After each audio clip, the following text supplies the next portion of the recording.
2 दिन पहले जो मुस्लिम एमएलएस कर्नाटका के जितने कांग्रेस के एमएलएस और एमएलसीज मिलकर जो Basavaraj Bommai chief minister of Karnataka को जाकर एक मेमोरेंडम दिए हैं, उस मेमोरेंडम में उन्होंने एक डिमांड किया है। उस डिमांड में उन्होंने कहा है कि एसडीपीए और पीएफआई को बैन करना चाहिए, ऐसा एक डिमांड लेकर गए हैं। ये बहुत ही एक मजाकिया हो सकता है या फिर एक बहुत ही घटिया तरीके से इन लोगों ने वहाँ पर रिप्रेजेंट किया है। ये सरासर गलत है। देखिए, कांग्रेस की हालत अब ऐसी हो चुकी है, धोबी का कुत्ता घर का ना घाट का, इस तरीके से कांग्रेस की हालत हो चुकी है।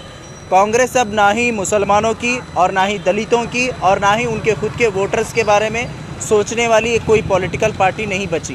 कांग्रेस को चाहिए था वहाँ पर इश्यूज़ को लेकर जाकर बात कर सके, इश्यूज़ के ऊपर वहाँ पर बात करे। हिजाब का इशू हो, चाहे वो सोशल बायकॉट का इशू हो मुसलमानों का, और उसके बाद जो हलाल का इशू हो, ये लगातार इन इश्यूज़ के ऊपर लगातार कर्नाटका में जैसे बीजेपी, आरएसएस और बजरंग दल, श्री राम सेना लगातार इसके अटैक कर रहे हैं मुसलमानों पर। कई मुस्लिम नौजवानों का कत्ल भी हुआ है, दलितों का कत्ल हुआ है और कई चर्च पर हमले हुए हैं। टोटल 17 चर्च पे हमले हुए हैं। ये लगातार हो रहा है, लेकिन उसके बावजूद भी कांग्रेस को चाहिए था इन पर बात करे, असेंबली पर इस पर हंगामा करे, लेकिन वहाँ पर कांग्रेस के लोग जाकर, एमएलए जाकर एसडीपीआई जैसी एक पॉलिटिकल पार्टी को बैन करने की डिमांड करते हैं। शर्म आनी चाहिए इन लोगों को। इन लोगों के पास कोई एजेंडा नहीं है। अब कांग्रेस के पैरों तले ज़मीन चली गई है, इसीलिए ऐसी हरकत कर रहे हैं। अब ये बयान दे रहे हैं कि हम लोगों ने ऐसा नहीं कहा था, हम लोगों ने ऐसा कहा था। अभी अभी ज़मीर अहमद खान साहब का बयान आता है, फिर उसके बाद अन्य हारिस खान साहब का बयान आता है कि हमने एसडीपीआई के ख़िलाफ़ में बयान वहाँ पर नहीं कहा। लेकिन दूसरी ओर खुद जो सलीम अहमद साहब जो एमएलसी है, उस वफ़द में वो भी मौजूद थे, उनका एक बयान आता है, हाँ हमने ये डिमांड किया था। तो पहले आप लोग तय करें किसके बारे में आप क्या कह रहे हैं। आप लोगों के पास खुद नहीं मालूम, अब आप लोगों को पूरी कौम थूक रही है, तो थूकने के बाद आप लोग उसको चाटने का काम कर रहे हैं। ये कांग्रेस की हकीकत है। तो और दूसरी ओर अभी मोहतरमा कनीज़ फातिमा एमएलए मैडम का एक बयान आता है कि जो अजान का जो वॉल्यूम है, उस वॉल्यूम को कम कर अज़ा देना चाहिए। ये किस तरीके की घटिया बात ये लोग करते हैं। सुप्रीम कोर्ट के ऑर्डर्स, बहुत सारे सुप्रीम कोर्ट के ऑर्डर्स हैं।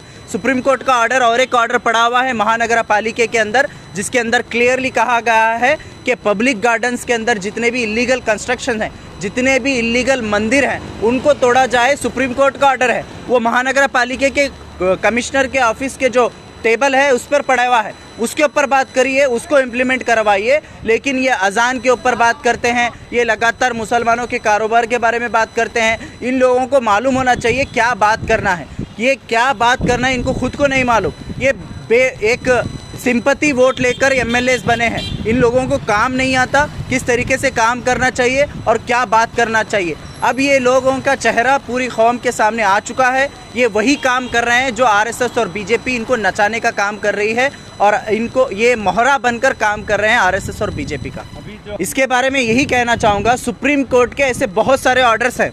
अगर आप सुप्रीम कोर्ट के ऑर्डर्स को मनवाना चाहते हैं तो सबसे पहले सबरीमला का ऑर्डर मनवाइए, उसके बाद जो इलीगल पब्लिक गार्डन में जो मंदिर बनाए गए हैं उसको मनवाइए, उसको तोड़िए। उसके बाद हम देखेंगे वॉल्यूम कम करना है क्या ज़्यादा करना है। गोश्त को लेकर भी हराम वही ना, जो लोग हलाल का नहीं खाते वो हराम का खाते हैं, तो ये लोग हराम का खाने वाले हैं, इसलिए हलाल को बंद करने की बात कर रहे हैं।